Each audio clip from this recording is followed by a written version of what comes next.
কেউ যদি আপনাকে ছেড়ে চলে গেলে আপনি কি চিন্তা করবেন? আপনি সেখান থেকে বেরিয়ে আসবেন কেমন করে? এ চিন্তা থেকে বেরিয়ে আসবেন কেমন করে? ছেড়ে চলে গেলে কি চিন্তা করলে আপনি মূলত শান্তি পাবেন? আপনি মূলত কি কাজ করলে এগুলোর ওভারকাম করতে পারবেন? কেউ যদি আপনাকে ছেড়ে চলে যায়, দি গ্রেটফুল অফ ফর হেড, মন থেকে শুকরিয়া আদায় করবেন।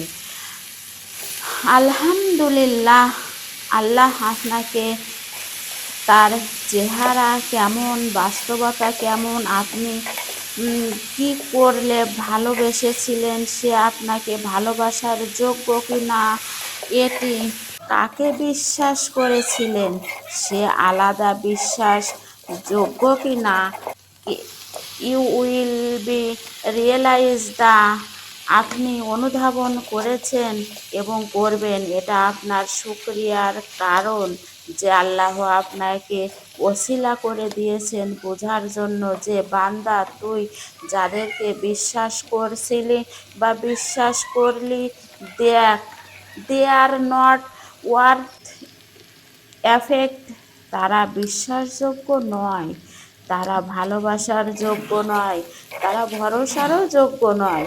একমাত্র আমি আল্লাহ তোর বিশ্বাসযোগ্য, একমাত্র আমি আল্লাহ তোর ভরসার যোগ্য। এবং পৃথিবীতে আমার মতো কাউকে তুই দুনিয়ায় খুঁজে পাবি না। প্লিজ বান্দারে, তুই ওই দিকে যাস না, তুই আমার কাছে ফিরে আয়। তো এই যে কে, কেউ আপনাকে ছেড়ে গেছে, কে কষ্ট পেল, আপনি জাস্ট আলহামদুলিল্লাহ পড়ে বলবেন আল্লাহ আপনাকে বাঁচিয়েছে। যে আল্লাহ, হে আল্লাহ, যেহেতু চলে গেছে এটা আমার জন্য ছিল না, যে আসবে সে তোমার পক্ষ থেকে আসবে। তুমি যা করেছো তাতেই আমি খুশি, তুমি যা করো নাই তাতেও আমি খুশি। I don't have any complain, I have don't objection, I am just be grateful, just আলহামদুলিল্লাহ। আল্লাহ, আমি তোমার শকর গুজর বান্দা হতে চাই। যা হয়ে গেছে তা আমার কোনো হাত নেই, আল্লাহ ঘটিয়েছেন। যা আল্লাহ চাই নাই তা হয় নাই। আল্লাহ বলেছেন বান্দার কোনটা ভালো কোনটা খারাপ সেটা আমি ভালো জানি, তুমি নয়। আর এটা একটা কথা মাথায় রাখবেন, এই যে কপালটা আছে এটি কিন্তু বড় অবাক করা জিনিস। এখানে যেটা লেখা আছে এটা ছাড়া যাবে না, আর এখানে যা লেখা নেই আল্লাহ জানেন যে এটা উত্তম নয়। বান্দার হাজার চেষ্টা করলেও বান্দা হয়তো বা পাবে না। আল্লাহর সিদ্ধান্ত বুঝতে হলে ব্রেন লাগে না, ইমান দিয়ে বুঝতে হয়।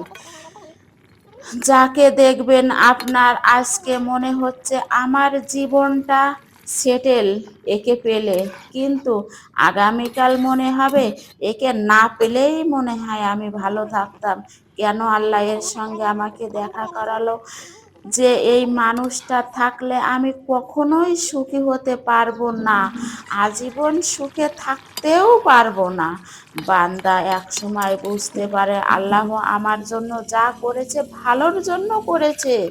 যে চলে যাওয়ার সে একটা দোষ দেখে চলে যাবে, আর যে থাকার চাই সে হাজারটা দোষ দাফন করে নিজের বুকের ভেতরে একটা গুণ চোখে থেকে যাবে, আর সেই চোখের থাকাতেই সে থেকে যাবে।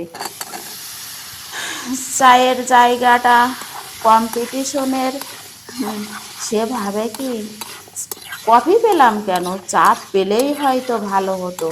কিন্তু না, জোর করে কি কোনো কিছুই পাওয়া যায় না। জাস্ট আল্লাহর প্ল্যানে এইভাবে বিশ্বাস করবেন। আল্লাহ সবসময় চায় তার বান্দা মুখোপেক্ষী থাক আল্লাহর হোক, আর সে জন্যগুলো দিয়ে কেড়ে নেবেন।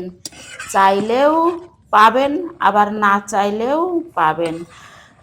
আল্লাহ এমনই দেয়, আবার কেড়েও নেয়। আবার যা চাওয়া হয় তা পাওয়া যায় না, আবার যা চাওয়া হয় না তাই আল্লাহ আপনাকে দিয়ে দেন। আপনি কুয়ার ব্যাঙ, কুয়ার ভেতর থেকে ভাবছেন এর ভিতর যেমন পৃথিবী, মনে হয় তেমনই, আসলে তা নয়। পুকুর আছে, নদী আছে, সাগর আছে, কুয়া থেকে বেরিয়ে আসেন, তাহলে এগুলোর সন্ধান পাবেন। যে গেছে তাকে ছেড়ে অন্য সাগরের দিকে তাকান।